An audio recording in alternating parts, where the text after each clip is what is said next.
I didn't realize my own blackness until I was almost 13 years old. That was when I moved from my all-black Montessori school in the heart of North Minneapolis, which is a predominantly black neighborhood, into one of the top private schools in the state of Minnesota, Breck School. There, I was a member of the group of 6 other black kids in the grade, and I was forced to come to terms that I finally wasn't a part of the majority.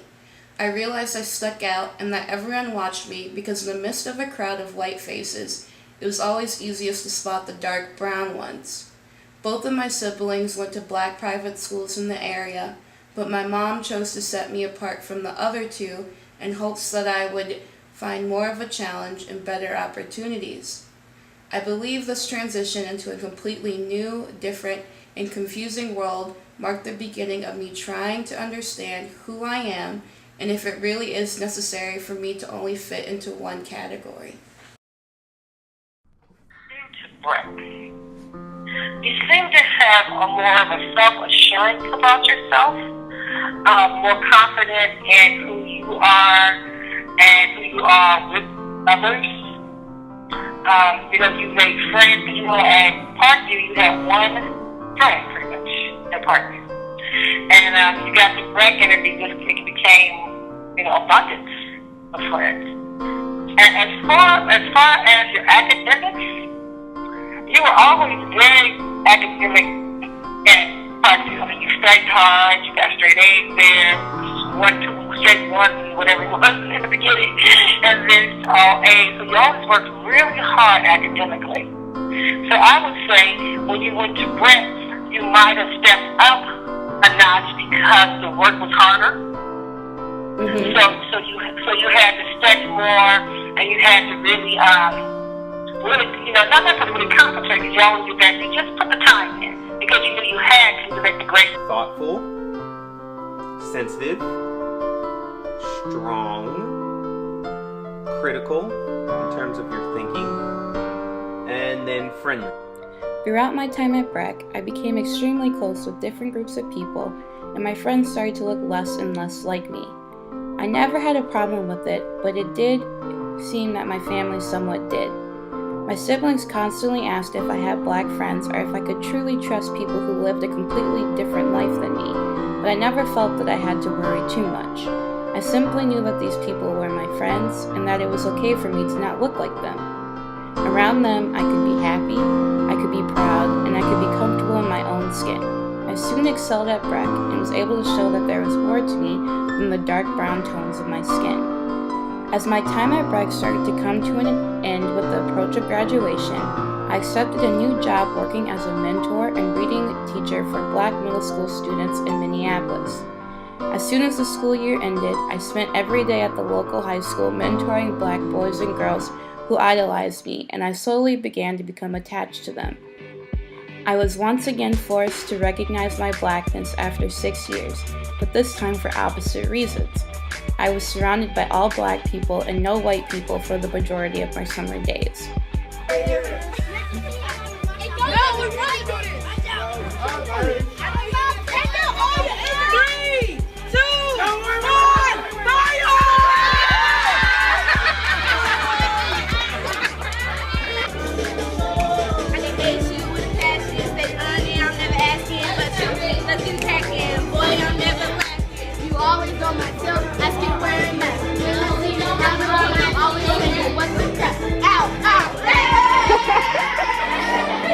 I spent the days helping them write new songs and helping them see the important roles they play in our community.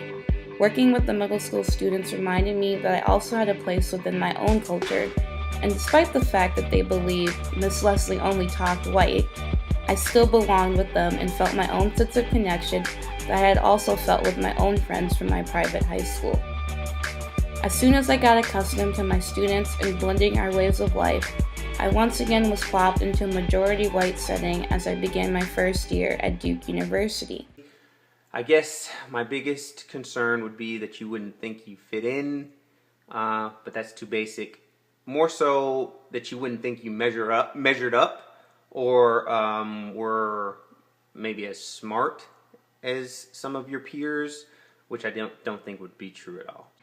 During my first month and a half at Duke, I was constantly trying to find one place to fit in. I thought I had to join certain types of groups and hang out with people who looked like me, since my family always said I missed that at my old high school. But as time went by, I realized that while I identify as a black female, I also identify as so many other things that I couldn't find in high school. I'm a Christian, a feminist, a strong believer in equal education, and I thrive off of positive energy. Through all of this, I have learned that for me, identity is more complex than deciding what culture I fit into, what types of friends I have, or the color of my skin. I identify with what makes me happy, not with whatever molds others have made for me, and my identity is constantly changing. Right now, what makes me happy is spending time with my family and working with students at E.K. Poe Elementary School, such as Jess, who tells me jokes like this. Knock, knock. Who's there? Orange. Orange who? Knock, knock. Who's there? Oranges with bananas. What? No, wait, oranges. I mean, oranges. Is that it? Oranges, you say, orange who? Orange who? Oranges with bananas. Okay. Keeping in touch with old friends and making new ones every day are what put a smile on my face. Of course, I have had bad tendencies that also shaped me into who I am today. You don't see, we've talked about this many times, there's no gray. It's hard for you to see gray in your life. Everything's black and white. It's hard for you to see that middle ground. It's either this way or that way. And that might hinder your life, because you really need to be able to say, okay, maybe I don't understand this, but it's okay. Maybe it's not the way I wanted it to go. I think you should go, but it's okay if you roll with it. Emotional transparency. Expressing your real emotions, being vulnerable, accepting help. I refuse to acknowledge my own feelings and instead concentrate on what others are feeling as a means of coping with unknown emotions. And although this isn't always healthy, I have at least come to a place where I can acknowledge that these issues are there and how they have also shaped my racial and emotional identity. People often say that home is where the heart is, and just in the way that I originally believed that my identity could only consist of one thing, I also believed home could only be in one place. But as I've been realizing how complex identity really is for me, I've also come to the conclusion that I have more than one home, and all of them help to make up my identity. I now have a home in Durham, where I will spend the next 4 years continuing to grow and make new connections.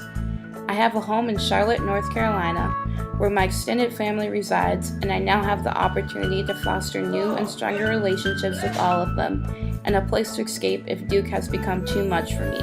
Would you describe our relationship as cousins?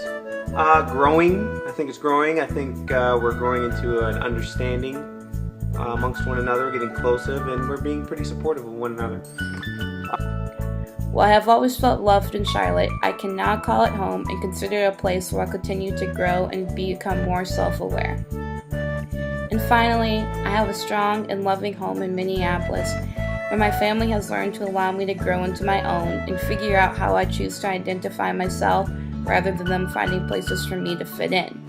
They have come to the terms that although I do not always enjoy the same things as them or hang out with the same people, I'm comfortable with who I am and we love each other regardless of these differences. Although it has taken some time and effort, I now have a base for how I choose to identify myself, and I have decided that race and gender cannot be the only part of that base for me. Although both are very important and have been the starting ground and major points in my life, they are not the only traits that make me, me. I refuse to allow race and gender to be my only defining points because they are not the only parts of me that bring joy. It is those plus so many other events and aspects of my life that have molded me into the person that I choose to be today, and I wouldn't have it any other way.